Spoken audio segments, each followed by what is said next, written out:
The moment you sell 20% of your company to Sequoia, your company's already worth 5 or 10 or 100x more because you are backed by Sequoia. They will literally open their Rolodex. They will introduce you to everybody that matters and every company that matters, and they will help you grow into their valuation and beyond. You're listening to the Startup Podcast. This is an educational episode, in-depth masterclasses about the concepts essential to building, running, and investing in Silicon Valley-style startups. Whether you're a founder, investor, or operator in a startup, you'll gain insights into the principles that power high-growth disruption the same way Facebook, Google, and Uber do it. The conversation starts now. Hi, I'm Yaniv Bernstein. And I'm Chris Saad. Hello and welcome to another episode of the Startup Podcast educational episode. On today's show, we're going to talk about funding. Now, importantly, we're not talking about fundraising or how to raise capital from a VC necessarily. We're talking about the full suite of possible funding sources, capital types that you can raise, where they come from, how they work, their upsides and their downsides, so you can understand the full platter of options in front of you and make a real educated and concerted decision. And we're going to talk about bootstrapping. We're going to talk about revenue and profit. We're going to talk about equity financing. We're going to talk about debt. We're going to talk about the float, cross-subsidy, and a whole bunch more. We're going to get a little spicy, give you a hot take. You're not going to want to miss this one. So all that and much more after the break. Stay tuned. Whether you're starting or scaling your company's security program, demonstrating top-notch security practices and establishing trust is more important than ever. Vanta automates compliance for SOC 2, ISO 27001, and more, saving you time and money while helping you build customer trust. Plus, you can streamline security reviews by automating questionnaires and demonstrating your security posture with a customer-facing trust center, all powered by Vanta AI. And it gets even better. Just for TSP listeners, you can get $1,000 off Vanta when you go to vanta.com/TSP. That's VANTA.com/TSP for the Startup Podcast to get $1,000 off. Just before we jump in, I wanted to remind you all about the Startup Podcast Pact. This podcast is free, but in order to keep doing what we're doing, we just ask one thing from you, all our wonderful listeners, and that is that you help spread the word by doing the following things. Make sure you subscribe to us in your podcast app and on YouTube. Give us a rating or review on Apple Podcasts or wherever it is that you listen to us. And give us a shout out on LinkedIn or wherever it is that you have your founder audience. Thanks so much for supporting us into 2025. All right, with that, Yaniv, let's jump right into it. So it's no secret, Chris, that startups run on money. You need money to invest into building your startup and fulfilling your vision. And so the question is, where does that money come from? You know, I've seen a lot of holy wars lately about bootstrapping versus venture capital versus this and that. So I thought, in this case, I don't really want to talk about which is better or whatnot, but I'd like to lay out all the different sources of funding that a startup can actually potentially access. What are the pros and cons of each, how they work, and then maybe add a little bit of context and color about how to think about each of these things. Because I actually, it is pretty basic stuff. And, a disclaimer, Chris, I don't come from a finance background, but I've been involved with a lot of startups. It doesn't actually get talked about in a holistic way very often. And so I thought, let's just lay all of these things out. Sound like fun?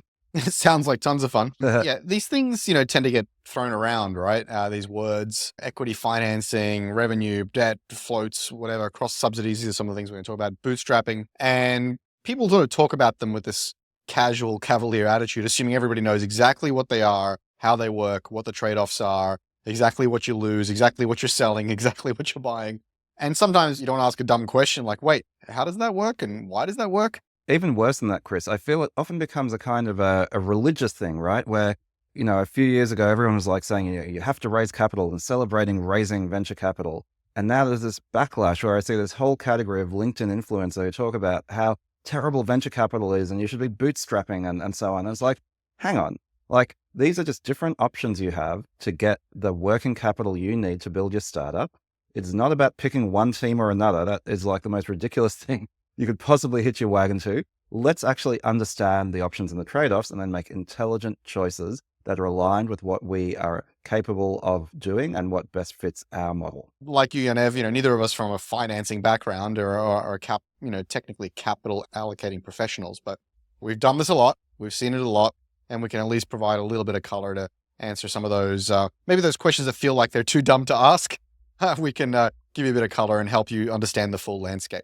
So The first source of funding that we're going to talk about today is operating profit or revenue. That's technically less true, but people often talk about that, right? Which is the idea that the business only invests in itself based on the operating profit that it's made from, I guess, the previous cycle of business. So imagine, using a simple example, Chris, you're running a store, you have 5 widgets, they cost you $1 each. So you've spent $5, you sell them for $2 each, there's a $5 operating profit, right? And you take that $5 and you plow it back into the business. And slowly over time, you're able to grow it that way. So there is no external capital coming in except for maybe a very small amount for that initial setup. From then on, the business is only running based on what it can itself generate.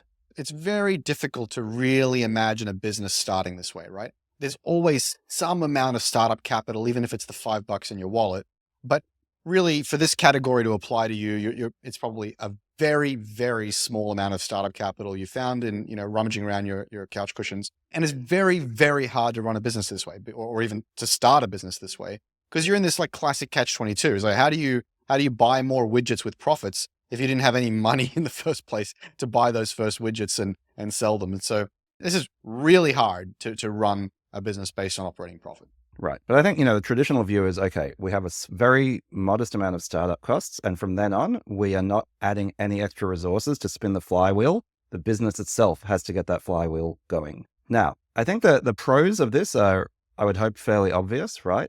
It means you don't have to put in any external capital. You're not beholden to anyone else. You sort of remain in full control of the business. You retain full ownership of the business. So it's very freeing. I think that's the pros. So I just wanted to talk then, I guess, a bit about some of the downsides of this form of funding a business. And I think there are sort of 2.5 downsides. So when I say 2.5, the 0 with 1 is often this is simply not possible, right?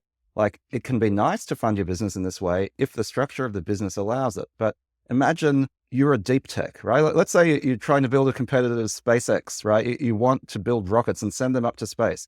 Well, by the time you are able to send a rocket into space, you've spent hundreds of millions of dollars before you see a cent back of revenue. So there are a lot of ambitious things that you may want to do that simply do not lend themselves to this style of funding.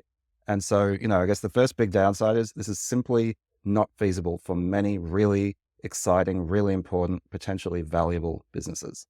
This is probably a great model for a services business. So let's say you want to cut hair, you want to wash dogs, you want to wash cars, you want to sell consulting, and 2, 3, 5 existing clients, friends, family, friends of friends, and your startup costs are zero, near zero, and you go, hey, I'd love to come wash your dog. And your costs are probably nothing. They probably pay you up front or pay you straight after the first wash. And you could buy some shampoo and a hairdryer. Or if you're consulting, it's just you showing up on a laptop. And so consulting businesses, services businesses where you have a little network of possible immediate customers is probably the best fit for this business. But, as you said, other businesses where there's a small constrained startup cost that maybe you can fund yourself, probably fund yourself, and the rest is powered organically. Let's get to the true downsides. So the first is, I would say, slowness or pace, right? Which is that the pace at which you invest in the business is entirely predicated by your ability to generate operating profit. So in other words, you have lost a kind of control. And this is, when people talk about being their own boss and not wanting to give up control, I'm like, you are never in full control. It's just a question of how you give up control. Here, you are giving up control over your investment pace and over the capital allocation based on some of the dynamics of how the business grows. So you might see a big opportunity. You might need to invest. You might have competitors on the horizon. And you're only able to grow not into the opportunity that is there at a pace that is appropriate and capital efficient, but you're only able to grow at a pace based on the amount of money you have sitting in your bank account. And so that means you can often make shorter term decisions or simply miss out on huge opportunities because you are being, in a sense, penny wise and pound foolish, and that discipline has been forced on you by your unwillingness or inability to take on any capital beyond what the business itself can generate. There's 2 things you touched on there that I want to talk about. Firstly, we're the startup podcast, not the small business podcast. And so if your goal is to be your own boss, then you've missed the point of running a startup. I've had multiple founders say to me, oh, Chris, I don't want to raise money, or I don't want to do this, I don't want to do that. I want to be my own boss. That's why I started the startup. And I'm like, well, fucking quit. That is not the reason you start a startup. And then they never speak to you again. Yes. The reason you start a startup is because you have a problem in that you see in the world. There's something like the Matrix. There is like this something is stuck in your craw, and you're like, that is a huge problem and a huge opportunity. And I want to build a venture scale startup powered by software, typically, to change the world. That requires partners. It requires friends. It requires investors. It requires other things, and it typically requires you to move very quickly. If your primary goal is to not have a boss, geez, man, you're going to have your customers are your boss, your VCs are your boss, your employees are your boss because you need to serve them. You're never going to get away from being accountable to somebody. Even the president of the United States, except maybe Trump, is accountable to somebody, the people, the legislature, and so on. So no one is boss free, and it's a bit of a ridiculous requirement. The second thing I want to talk about is you talked about other competitors coming into the space and so on. You can't grow as fast as you need to. You can't grow into the opportunity. The typical term for this is opportunity cost. So whatever the business is, you're washing pets or cleaning cars, there is a total addressable market. There is an opportunity there. And if you don't grow quickly enough to capture that opportunity, you're just giving it to someone else, or you're deferring income, you're deferring success into some possible future that is more risky and more distant in time. You want to get that $5 and put it in your bank account right now. And you want to stop that $5 going into a competitor's bank account because they're going to outgrow you, take all the opportunities, get all the funding, and win. The next downside, I would say, of this type of financing, or this type of funding source, I should say, is really the risks of having a thin balance sheet. This is something that I saw from a close friend of mine who did start a proper tech startup, by the way, Chris, just to give some gentle pushback to the idea that you can't build a genuine tech startup this way. They did it very largely based on an operating profit model. But what that means is, if you're spending that profit as it comes in to grow your business, there is never very much money in your bank account, right? You're spending your profits, and you're taking on a bunch of fixed costs, right? Like this friend of mine, he would say he'd wait till the profit went up $100K a year, and then he's like, oh, I can hire another employee, right? So they're adding fixed costs based on their current level of operating profit. And there was never much money in the bank, right? Now, the risk there is that profit doesn't always go up. Businesses face setbacks, whether they are startups or not, right? Like when you see a line of anything going up, right? It always goes like this, doesn't it? It's never like a straight line. And so what can happen is you can get into a solvency trap here, right? Where you're like, let's say your profit's $1 million a year. And so you're spending $950,000 a year on your fixed costs. And then suddenly something happens. And this happened to my friend, right? This was an existential crisis. Their profit went down, let's say, from $1 million to $700,000. And suddenly they have income of $700,000, expenses of $950,000, and virtually no money in the bank to capture the shortfall. So you can go very quickly from everything's great and we're growing and life's good to we cannot pay our employees this month because there's just simply no money in the bank. And so while this might seem actually a safer way to run your business than a lot of other sources of financing, you can get yourself in trouble really, really quickly because of this. And this is, I feel this is the sort of trap that you don't see coming until you've seen it happen to yourself or to someone very close to you. It's a non-obvious risk. Yeah, I just really struggle with this. Is people's estimation of risk is kind of skewed and backwards. Again, if you're running, one-man consultancy business, as I do, right? And you have no fixed costs, you have no employees, you have no balance sheet to worry about. This is perfectly fine. There's a seasonal shift. It's Christmas, New Year. People aren't hiring, aren't looking for help.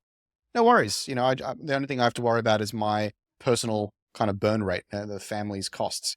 But the moment you're trying to build anything of any scale with any kind of machinery to get the job done, machinery, I mean, in the broadest sense, like a storefront, an e-commerce store, employees, whatever, supply chain, you're just going to hit a wall.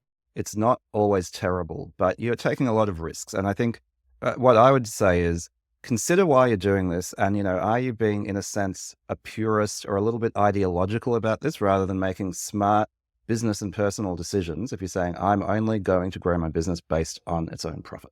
Let's talk about funding source 2. And this is, I guess, the one that is the one that gets talked about the most, the one that is in some sense closest to our hearts here at the Startup Podcast, which is equity funding, right? So this is basically, let's talk about the very basics before we go into all the sort of assumptions about the VC ecosystem and so on. So what is equity funding? Basically, the company issues shares, so ownership of that company in return for capital, and that capital is added to the business's balance sheet, right? So this is not about selling shares from one person to another. This is about new shares being created, those shares being sold, and not going to the owners of the company, the existing owners, but going to the company itself, right? So that basically is a way of getting capital into the business without any liability or anything like that. It's just fresh capital. It dilutes the existing owners, right? Because suddenly we have new owners coming in, and the company can then take that capital and invest it for growth. Yeah. And just, this is all very basic, but just this is an episode about the basics of how it all works. Imagine you have a pie and you have 100% of that pie, and you have an investor who wants to come in and help the business or participate in the business. What you do is you issue new pie. You can imagine, like, if your pie is red and there's a wedge of blue opens up in the pie. It's 5%, 10%, 20% of new pie. And you sell that new blue piece to that new investor. And when Yaniv talks about dilution, that means you've now gone from owning 100% of that pie to owning, let's say, 80% of the pie. So your part of the pie has been diluted. Your overall percentage holding of the pie has been diluted. And the same is true as if you have two owners, each with 50-50 pie. Again, you open up another piece of pie, another blue piece, their shares have been diluted. They go from 50-50 to whatever, 40 something. That's what they mean by equity. Equity is another name for ownership. Shares is a unit of ownership, and you create those shares and sell them to somebody, and they give you money for it. They give the company money for it.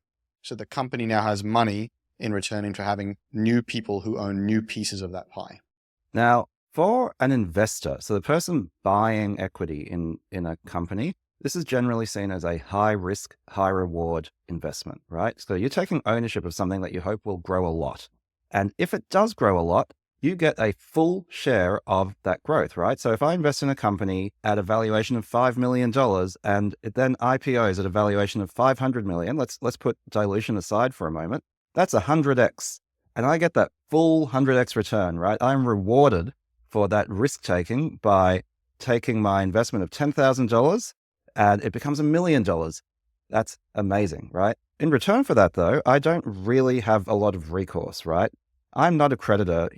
I got into an argument on LinkedIn with someone who said, as soon as you take on equity capital, you owe your investors. And I'm like, you literally do not owe your investors anything other than, your fiduciary responsibility to try to be a good manager of that company and of that capital. You do not have to pay equity funding back. You do not have to take on onerous control for that, right? Investors, at least ones who are not dumb money, and we've talked about that at length in previous episodes, Chris, understand, accept, and are at peace with the idea that more often than not, they will lose their entire investment. And that's okay, because once in a while, they'll get that 100x and that 10x and that 5x, and it comes out in the wash when they're significantly ahead, but not without many losses. Yeah, again, this is a great episode for just really like meat and potatoes information, right? So let me give a very simple example here. You are giving them shares, you're selling them shares, and they're giving you money for the purchase. That transaction's complete. It's a complete transaction. They purchased the shares from you and they gave you money. That's a complete transaction. It's like they bought a cow from you, and if the cow doesn't make milk, that's not your problem. You've sold them the cow, they gave you the money, the cow is now theirs.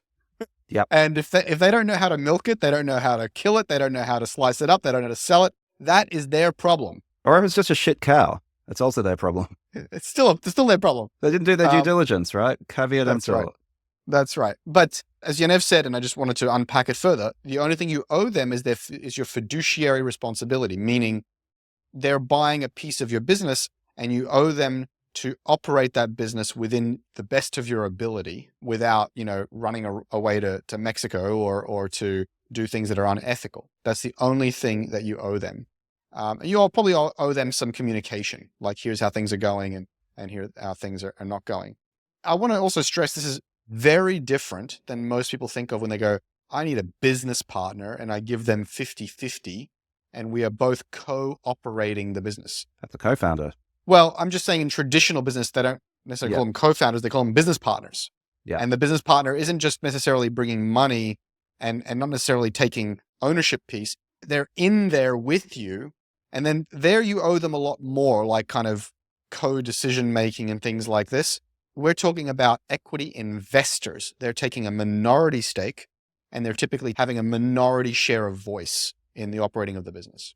That's a fair point. And in that sense, it's a little bit more like buying shares in the public markets, right? Like if I buy shares in Amazon, like sure, I get my voting rights and my proxy rights or whatever, but I'm not like, hey, I'm going to go in there and give them advice. Like there's a board, there is a whole operating team, and I'm just buying the shares because I think their value will go up or they'll pay dividends or whatever, right? And in a sense, that is mostly what equity investors are doing. They can be a bit more involved than that, but that is a closer analogy than to that full business partner.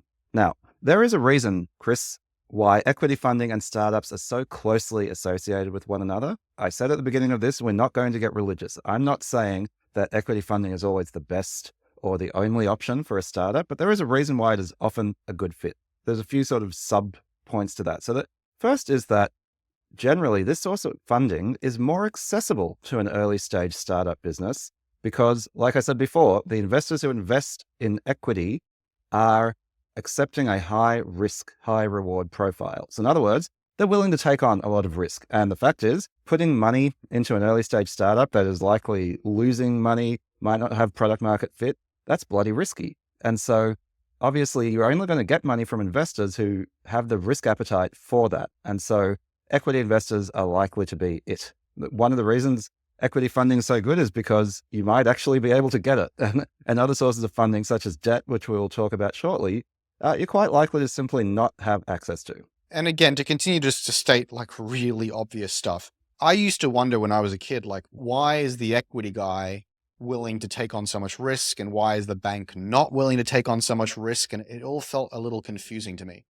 Essentially, the bank, and we're going to talk about debt financing in a minute, they just have a business model that's like a volume business. They want really low risk stuff. They make a little bit of money on every loan. And on aggregate, they make a crap load of money from a lot of mainstream people doing relatively low risk things. Their business model is lots of loans within a managed risk portfolio, and they make a little bit on everything. The equity guys, they're playing a boutique business. It's a boutique strategy. They're saying, I want to be a domain expert in tech and robotics and AI. I know this space. I want to go dive deep into this space. I can pick great founders. I can pick great companies. And I'm really helpful and I'm really well connected. I'm going to make 5, 10, 15, 20 bets a year, not 2,000 or 2 million like a bank. My bet is 1 or 2 of those is going to become 1,000x return. It's going to be huge. They're willing to take on that risk because the business model, the math says most of those are going to fail. They're going to go to zero and I'm not going to have any recourse. They're not going to owe me any money. And 1 or 2 of them will be massive and what's called return the fund, which means they're going to be worth all of that money you deployed and much more to justify all that risk that you took.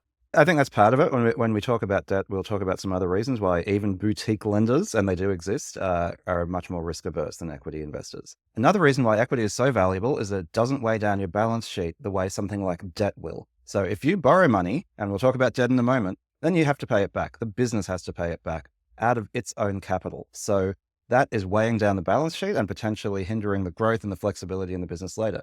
With equity, like you said, Chris, it's a sale. The transaction is over. The money is in, and that's it. The business can deploy that capital as a responsible fiduciary, but within that constraint, any way it likes, it doesn't ever have to pay it back. So that is really valuable.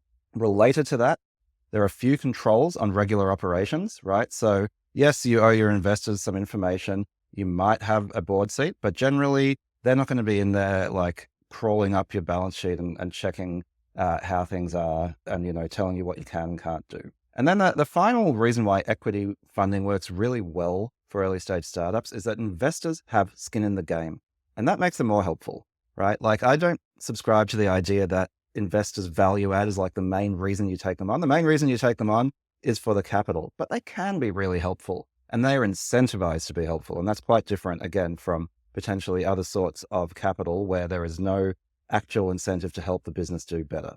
And again, just unpack a little bit what helpful means. If you take equity financing from Andreessen Horowitz, Greylock, Sequoia, these are the top VC firms in the world.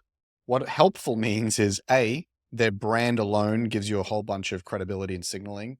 B, their Rolodex of important, influential people. C, they have really deep pockets so they can help with further funding. They can help you with follow-on rounds. D, they have access to an incredible network of alumni, of other founders, of advisors. The partners tend to be higher quality. They're on the board or they're on your advisory and they can come in and give you lots of great advice. So that's what we mean by helpful and really supercharge your thing. Now, most, if you think about all VCs in the world, the vast majority of them are probably negative value because they're not super smart money, super great connections, et cetera, et cetera. And that's when Yaniv's talking about like the money is usually the most helpful part. You want to hope that your investors, your equity investors, can contribute a little more than just the money. That's ideal. You certainly want to hope that they don't contribute negative value and distract you with wrong advice and wrong direction. Let's talk a little bit about the downsides of equity investment, because there are absolutely downsides. And, I think one of them is that you are selling equity in your company. And so while we said, Chris, we're not bringing on traditional like business partners who are sort of going to be running everything with us, there are a couple of things to be aware of. One is that you are still giving up control, right? And especially if you are taking on an A16Z and a Sequoia and you're starting to raise larger rounds, they will have control clauses in the shareholders agreement. They will probably be asking for board seats. So you start to get to a point where you really are sharing your company with others. And that can be a really valuable thing, of course. We've talked about, doing startups isn't about being your own boss. But once you start selling slices of that pie for real money, and like I said, you become a fiduciary for others, not just for yourselves as founders, then you do lose that control. You do lose some of that freedom. And sometimes you will actually feel that through the force of your investors pushing back on what you want to do. And, as you go through more rounds, founders, by the time they get to IPO, they've maybe been through 4 or 5 rounds of capital raising. That'll often be minority shareholders in the company that they started, right? And so, that's just a fact of life there. You do lose some control of your company. Now, the other thing is it can be, and I put a little bit of air quotes around this, but that equity financing can be an expensive form of financing. And this is really just the flip side of that high risk, high reward thing that investors like to see, right? If an investor puts money into your business as an equity investor, they have unlimited upside.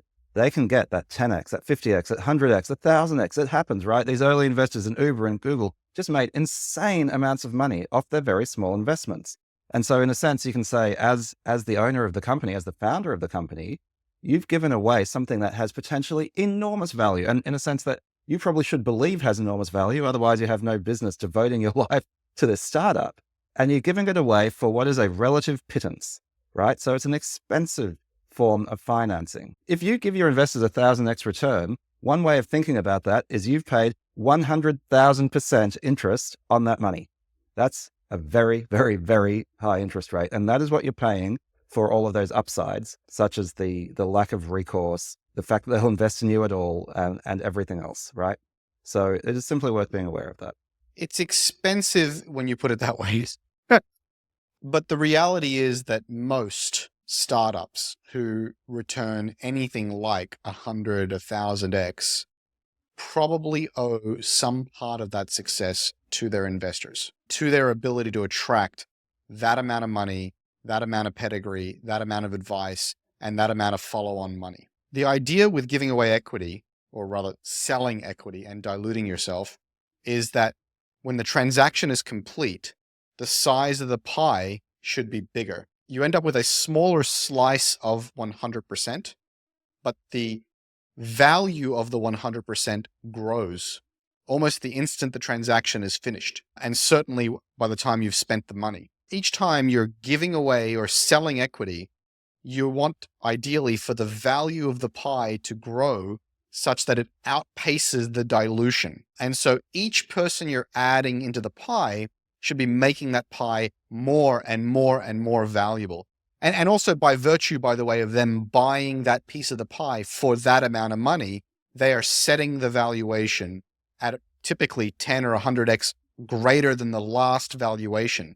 So they are in essence setting that 10, 100, 1000x valuation. that journey of valuation growth. Yeah. It's really, I think, scarcity thinking to think of it as like, oh my God, you paid 1,000% interest on that money. No, that money in an ideal world, in the kind of a theoretical world, but also in the way these amazing companies are built, that money comes with value creation.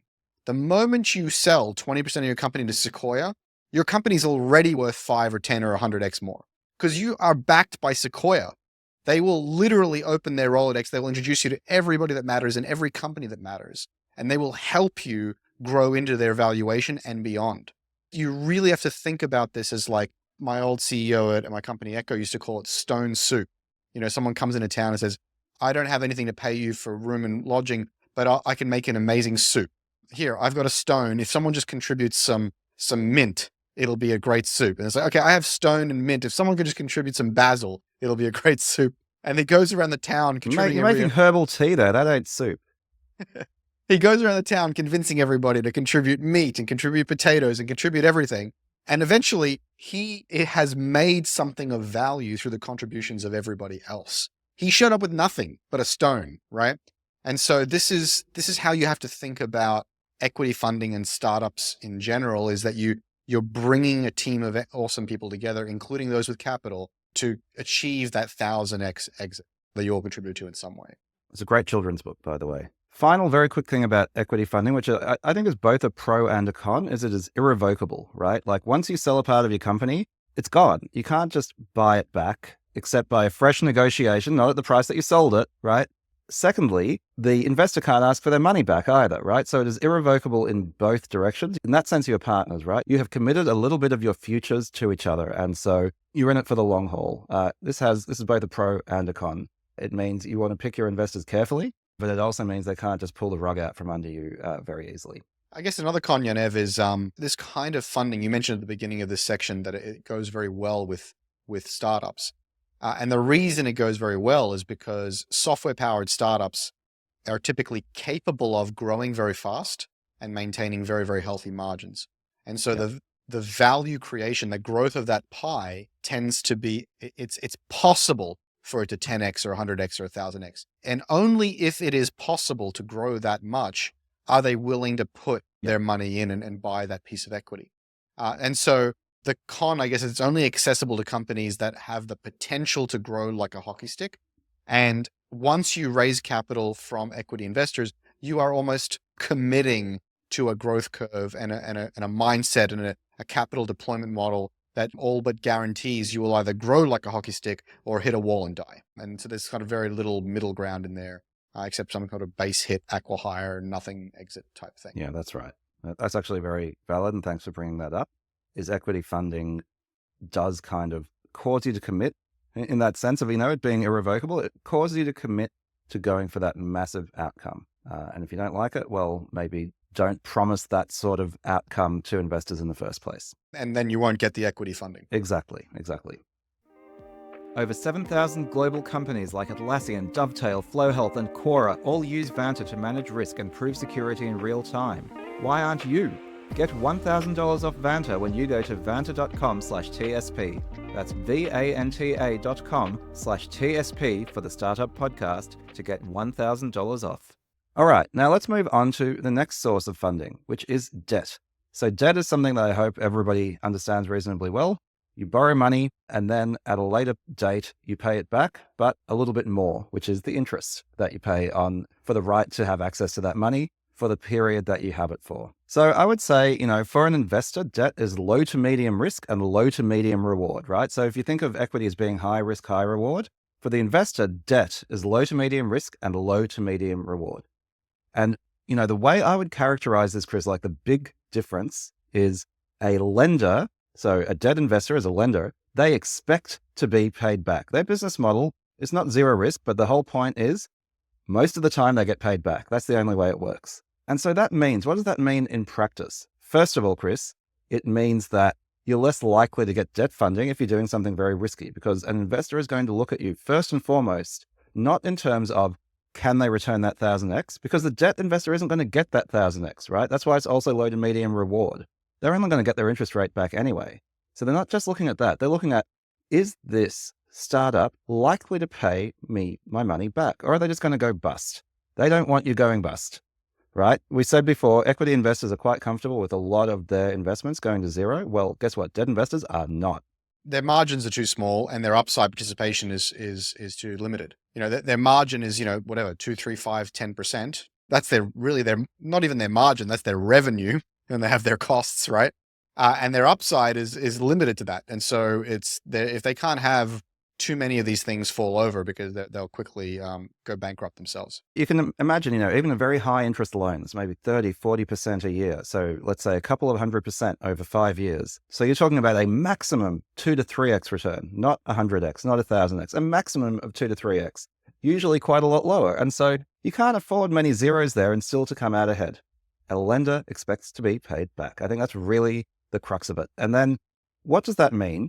First of all, like we said, obviously, it means that they're less likely to lend to a risky early stage startup. But let's say they will lend to you. There will be a lot more of an intrusive level of control applied to your business. There will be control clauses, covenants, audits, and stuff placed on your business because the investor wants to make sure that your business is running well.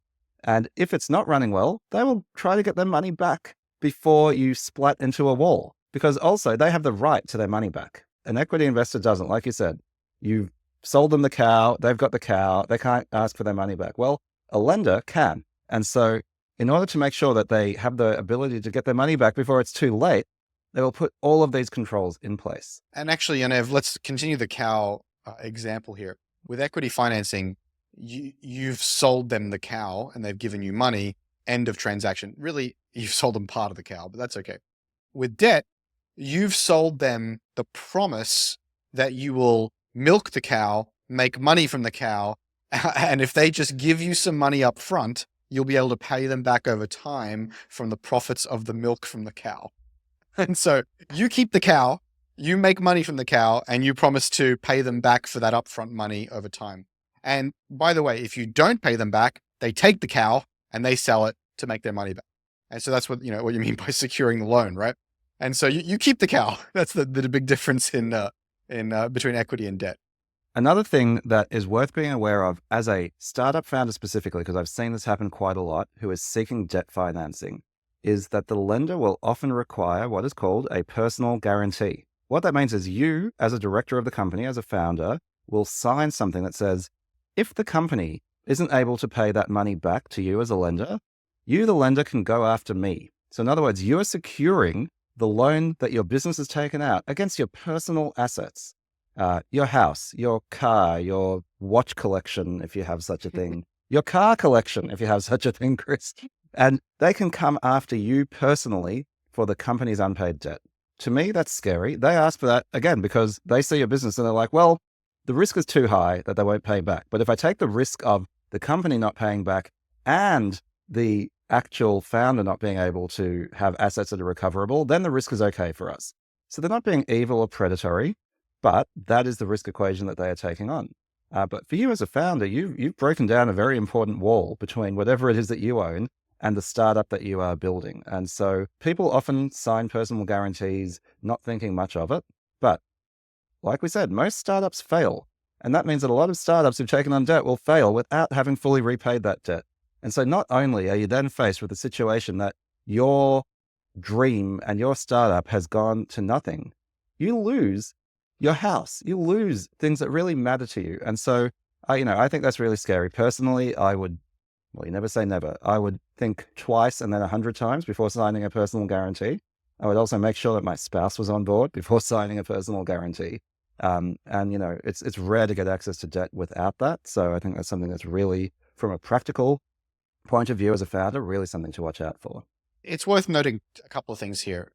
There is kind of very traditional debt, like a business loan from a bank. They will have certain criteria. They're very, very risk averse. And then there is something called venture debt. It alludes to venture capital because the word venture is in there. But basically, it's debt that is a little bit more risk tolerant, that likes VC style startups, but is only going to give you the debt based on that startup making some real revenue, and they can see where the repayments are going to come from. And in Silicon Valley, there are venture debt providers who will secure the loan against things that are not personal.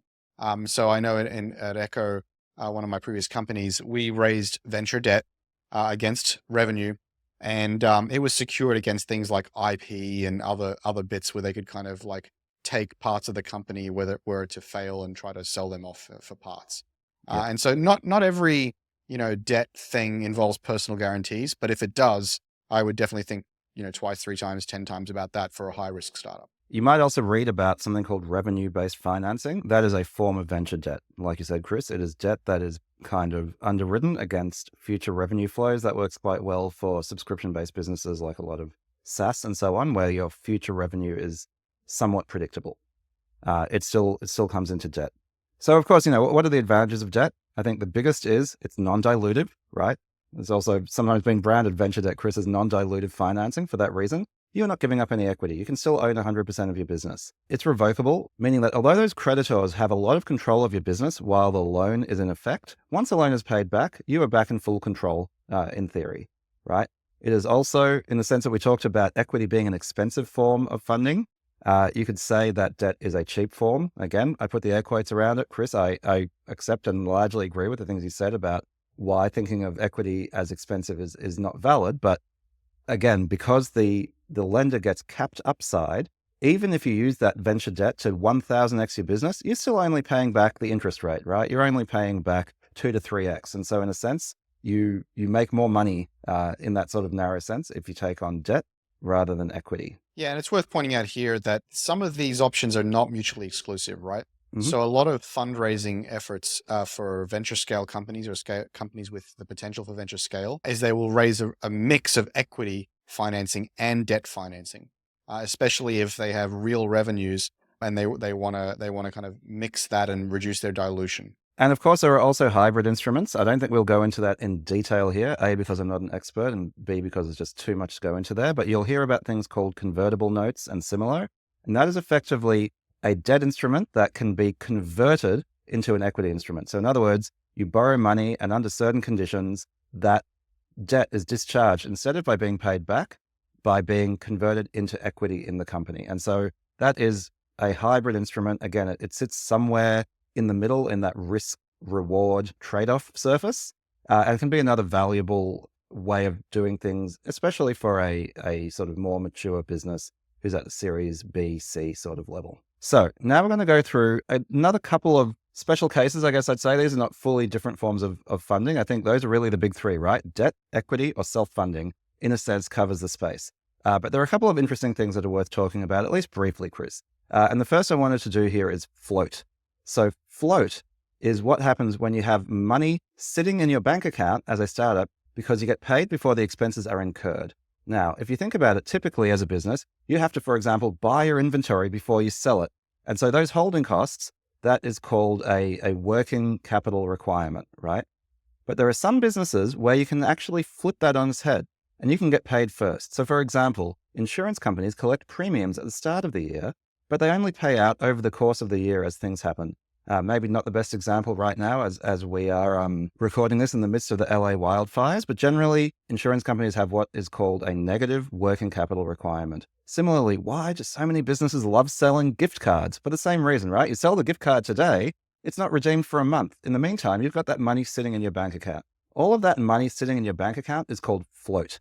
And you are essentially borrowing from your customers, but because the customers don't even realize this, it lacks many of the downsides of real debt, right? Like if you sell a customer a gift card, they don't have the right to audit you, call in the debt, any other sort of stuff like that. You simply kind of have access to their money and you can use it to a certain extent until they actually come in and make good on that gift card.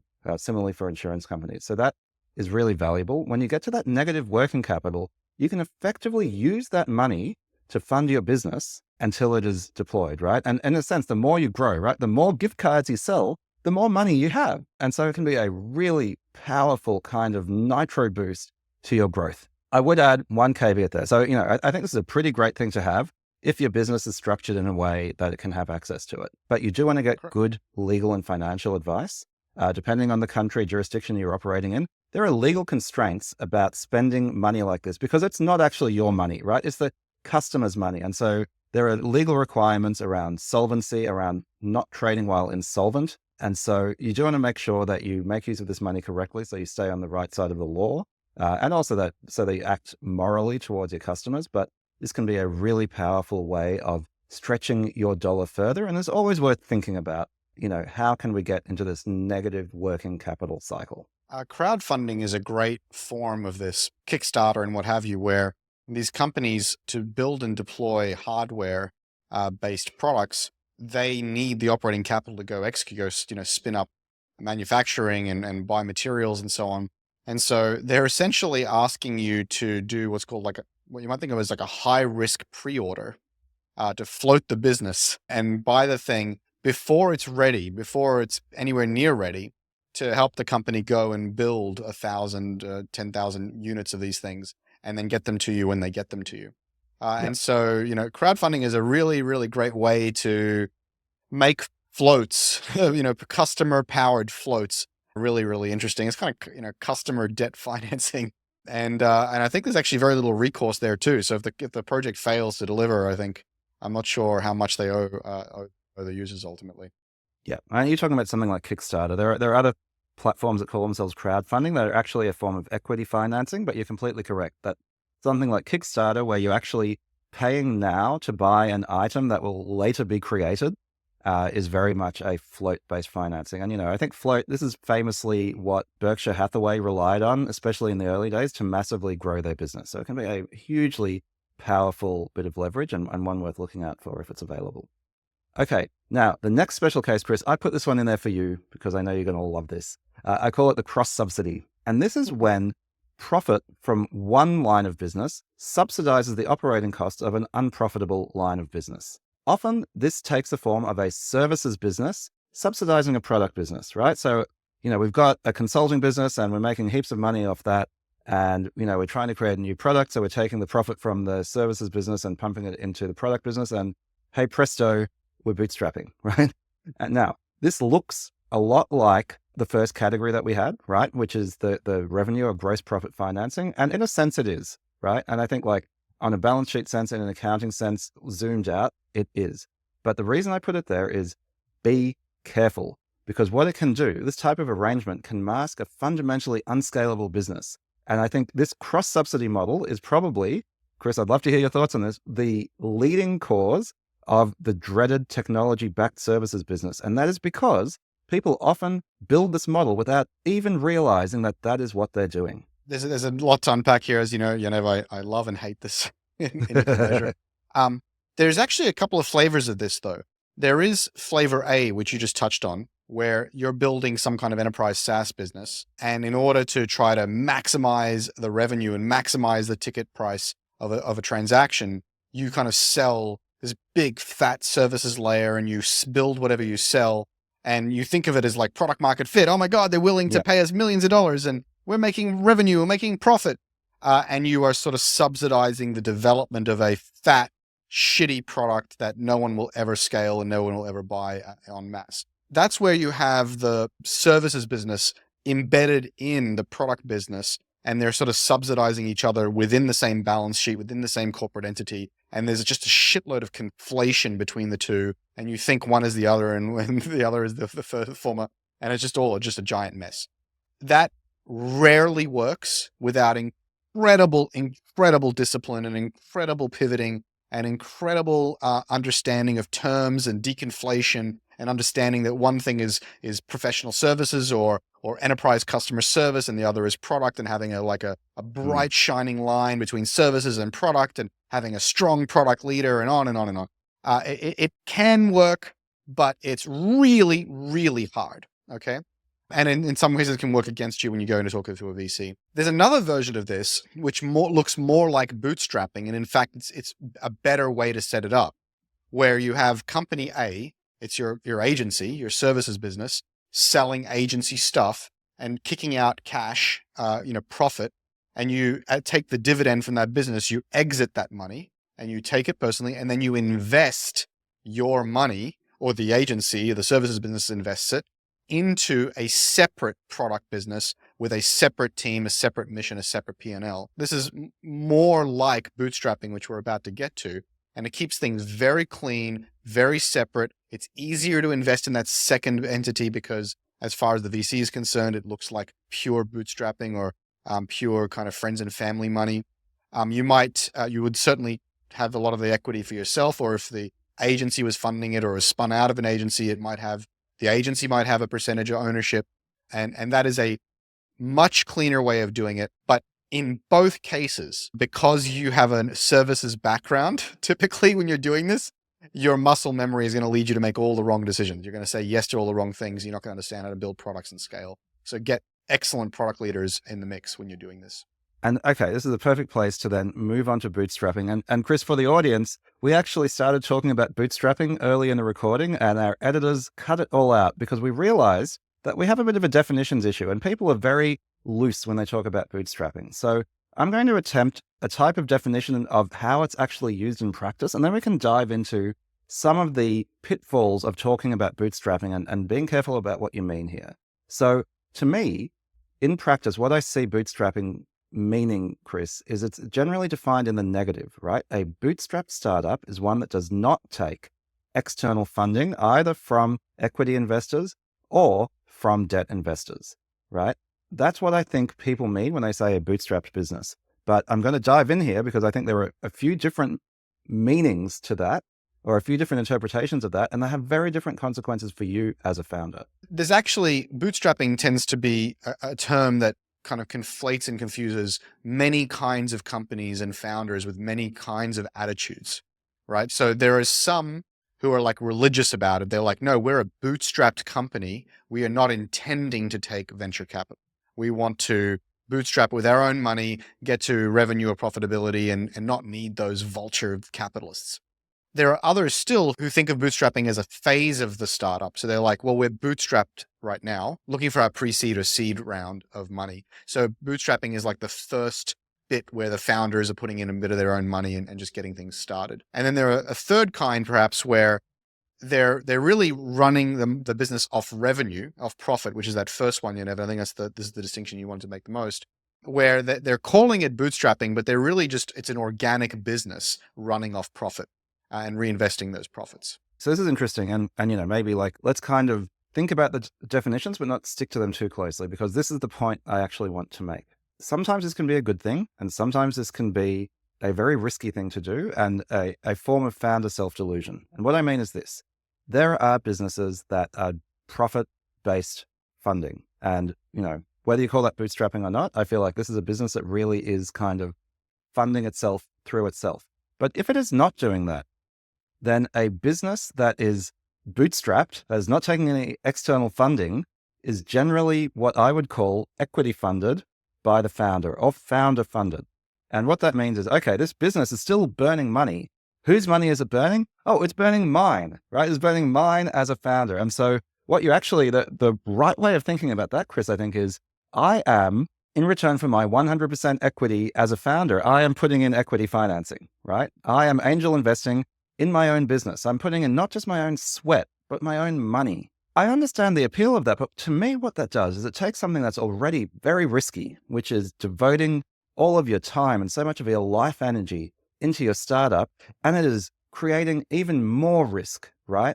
You are concentrating not only your time, but also your money and your resources into your startup, and it can ruin you, right? It can be a situation where it's like, okay, not only are you not paying yourself a salary, you're effectively paying yourself a negative salary. The longer you work in this startup, the less money you have. And so then when you do finally shut it down, and you're more likely to than not because startups are risky, you have lost so much. And even worse than that, psychologically, because you know that at the point that you shut down your startup, you realize all those losses, and it's a terrible feeling, you will generally struggle along with a failing startup for much, much longer than you should. And therefore, by doing so, you're actually multiplying the damage that you are doing to yourself by self-funding. And so, I guess the point I want to make is bootstrapping is often seen as the lifestyle, lower risk, be your own boss way of doing things. But actually, to me, it is this white knuckle, terrifying, all in way of building a startup. And I think people just need to understand, if that's what they're doing, that's what they're doing, and they should understand the risk that they're taking. You might say, know the game you're playing, how you know? Oh, you might say that. I don't know. It sounds like a good quote. Maybe we'll borrow it. Our first piece of merch, or rather our second piece of merch, needs to be know the game you're playing. You are essentially investing in your startup, and you are going all in. You are now spending your blood, sweat, and tears and your money on this startup. I would say there's another more subtle reason why this really, really sucks. There are plenty of reasons that psychologically you're bound to screw up your startup because of ego, reputation risk, because of emotional attachment to your baby. And you make all of these really like hedging decisions where you hedge and you recriminate and you're worried and you move too slowly, pivot too slowly, etc. You don't shut it down quickly enough.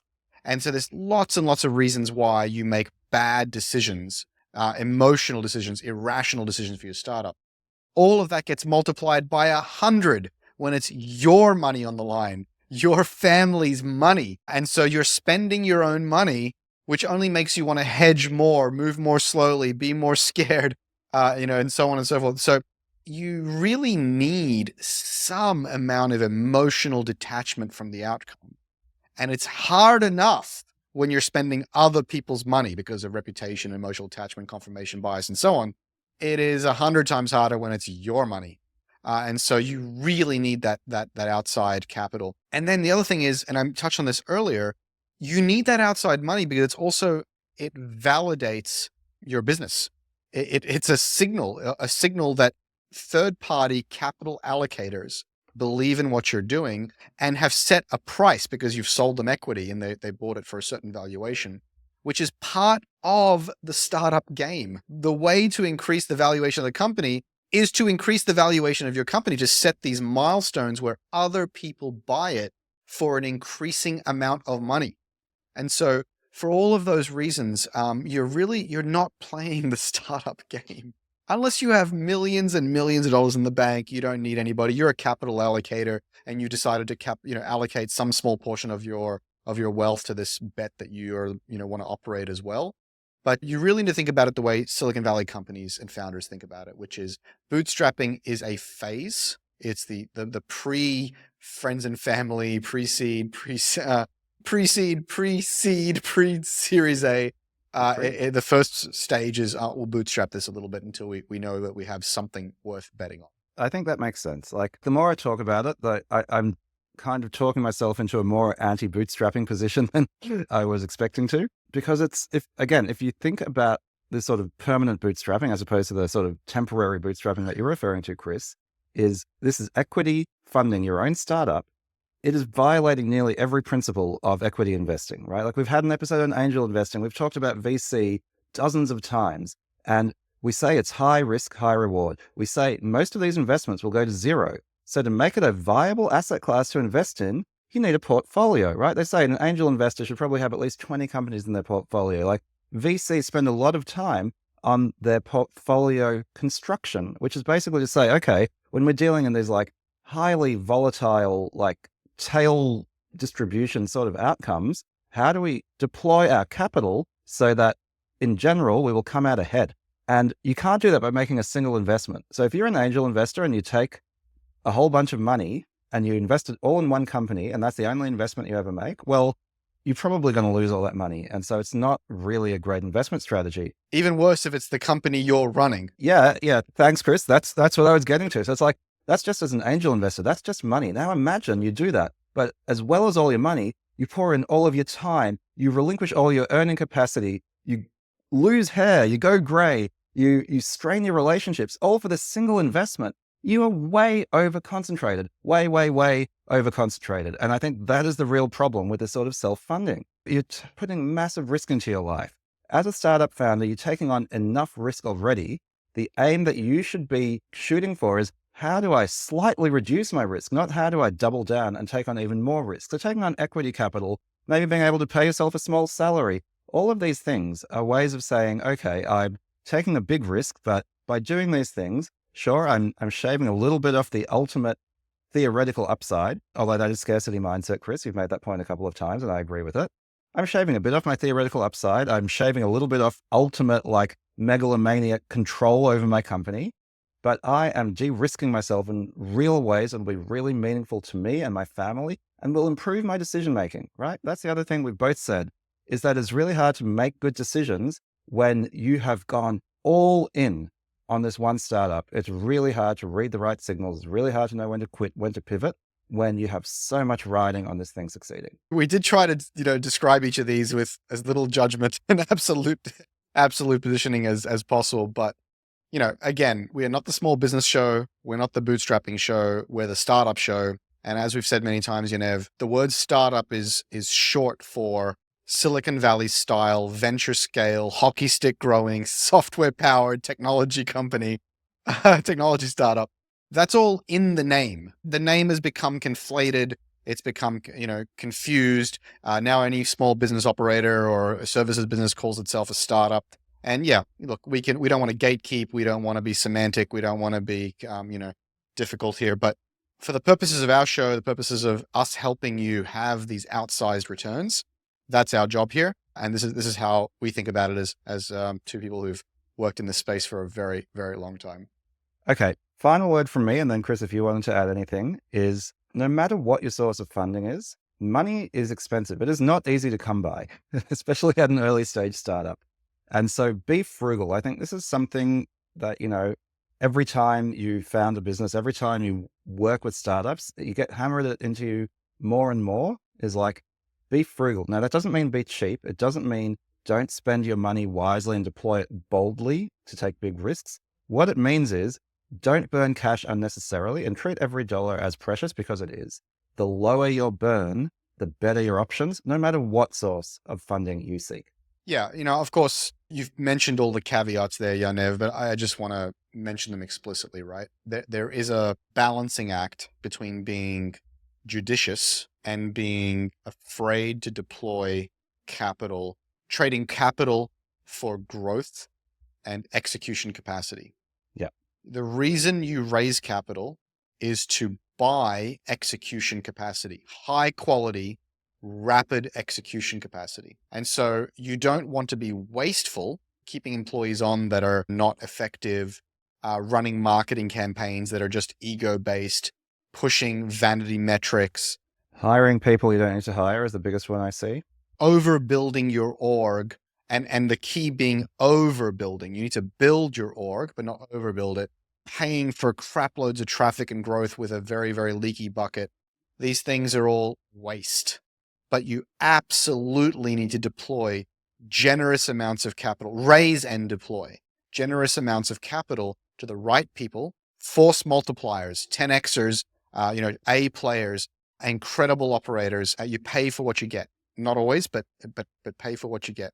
And your job is, over the course of the 18 months or so that you've got this capital, because you should be always trying to get about 18 months worth of capital, operating capital, is that you are in a position to raise the next round or to exit. And so if you are burning that capital really slowly, but not getting to a compelling story in 18 months, you're missing the point.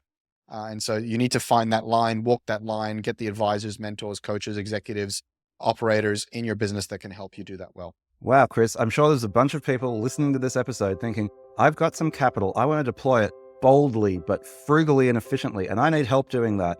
I know you love to help people with these capital allocation decisions. So if folks want to work with you, what can they do? Yeah, that's right, Yaniv. You can learn more about my advisory work and how I can help you deploy that capital wisely, but boldly, over at chrissaad.com/advisory. And if you're not ready for that yet, you can sign up to my newsletter or stay in touch with my work over at chrissaad.com/newsletter. And how about you, Yaniv? I'm on the LinkedIn's, making the world a less boring place. So if you want to follow me on my journey, then that's the place to do it. I love getting connections from TSP listeners. So tell me where you come from and I will accept your request. All right. That was another awesome episode. Thanks for drafting that one out, Yaniv, and taking the lead on it. It was a really fun conversation. Yep. I enjoyed it. Thanks, Chris. Catch you all on the next one. Bye-bye. Today's episode of the Startup Podcast was brought to you by Vanta. Vanta automates compliance for SOC 2, ISO 27001, and more, saving you time and money while helping you build customer trust. Plus, you can streamline security reviews by automating questionnaires and demonstrating your security posture with a customer-facing trust center, all powered by Vanta AI. Over 7,000 global companies already use Vanta. Why don't you? Get $1,000 off Vanta when you go to vanta.com/TSP. That's VANTA.com/TSP for the Startup Podcast to get $1,000 off.